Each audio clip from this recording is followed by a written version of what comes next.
Did you know that a Volvo company started as a ball bearing manufacturer? The company was manufacturing ball bearings for automobiles and automotives before it morphed. In this video, which is a follow-up to the last video about the 3 rules of entrepreneurship, I will be discussing the 4th rule of entrepreneurship. But before I go there, if you're new here, please hit that subscribe button and also hit the like button and share this video with your friends. You may be helping someone. So let's recap the last rule, which is metamorphosis. Now, before the Volvo car company started, 2 men who were working for a company named SKF, Mr. Gabrielson and Mr. Larson, met together and wanted to start a car company for themselves. They wanted to make their own cars.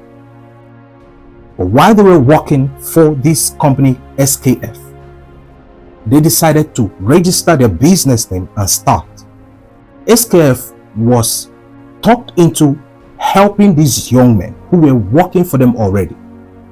Mr. Larson was an engineer who had worked for a British automotive company before he moved down to Sweden, while Mr. Gabrielson was a graduate of the Stockholm School of Economics.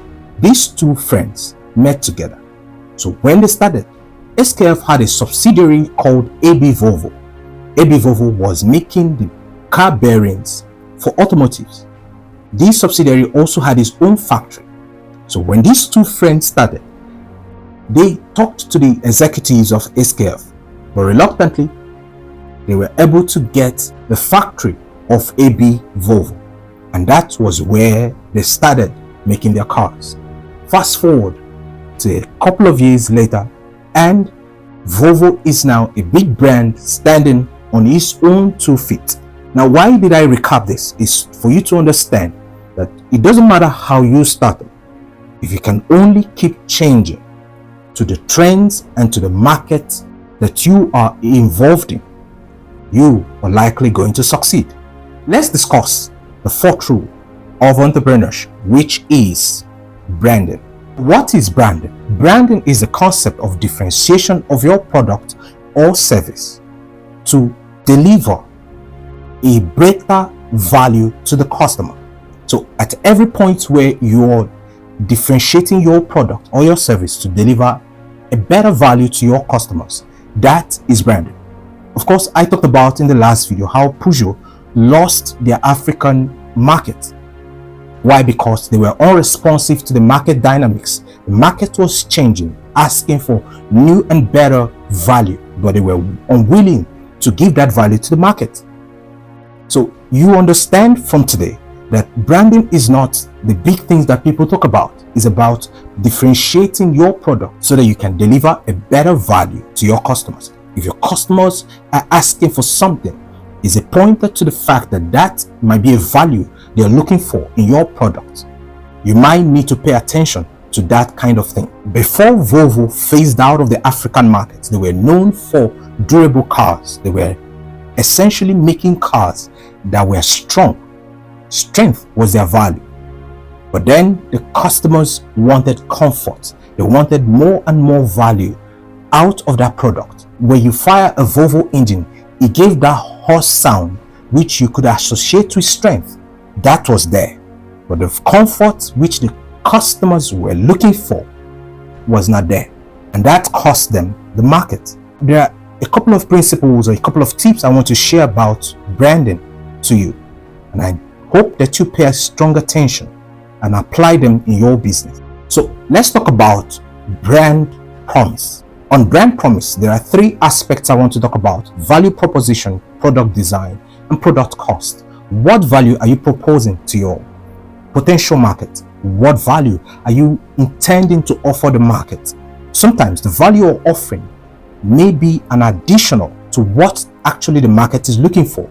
Sometimes the value you may be offering is not actually the value the market is looking for. So in essence, you must pay attention to the kind of responses you get from your customers. If they are talking about excellence, if they are talking about quality, if they are talking about any other value, pay attention to those things. If you don't, it will cost you a great deal, because then the the customers or the market will associate their faulty experiences with your brand because you were not careful to pay attention to those things. Now, the second thing I want to talk about is product design. Product design is an important aspect of your brand.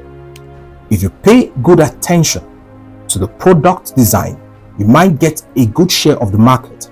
There are some people who are looking for something because of the design of the product. Back in the days when cars used to be open roof, there was no roof covering them. I mean, back in the 18th century, cars were made in such a way that they were open. But it has morphed from that period. Any car that is open and cannot be closed may not get the market share because that design is something that the customer is looking for. They're looking for protection from the elements of weather. So if I'm driving a car and I'm still exposed to the elements of weather, like the man who is walking on his feet, what good does that do me? So pay attention to product design. Product cost. How much is my product worth? Now, some people associate value with cheaper products. That may not be the case with you, but pay attention to those things. Now, sometimes a product may be affordable but not cheap. So you don't want to make your product so cheap that you lose your profit. The next thing I want to talk about is brand reputation. Now, brand reputation talks about people's experience with your brand and people's experience with other related brands. What are people's experience with your brand? You might want to find out, do a market research, go into the market, find out what are the experiences of people who will buy my product. A brand that is not paying attention to the product experience of people might eventually suffer a loss. Another thing you might want to pay attention to is people's experience with other related brands. Now, there was a time in Nigeria when a company faced a lot of backlash because of people's experience with another product. It was a seasoning. They were making seasonings for food. They faced a lot of backlash. In fact, they suffered a lot of loss because of another company's experience or people's experience with another company's brand. That is something you want to pay attention to. And the third tip I want to talk about is brand relation. Now, when I talk about brand relation, how is your brand relating with other brands? Now, there's something I have talked about in one of my videos. It's called celebritization. When a brand celebritizes itself, it means they're associating with a celebrity brand that will help them increase their market share. Let me give you a story. When Michael Jordan signed with Nike, in the first year of signing with Nike, Nike made over $162 million. Just the first year, they made $162 million selling basketball shoes. Today, the Air Jordan brand represents about $4 billion annually for Nike. So that is one important thing you must do. Associate your brand with bigger brands that can help you. It's called brand relation. If you're new here, hit that subscribe button and also hit the notification bell. It helps you to know when next an amazing video like this one drops. Till I come your way, peace.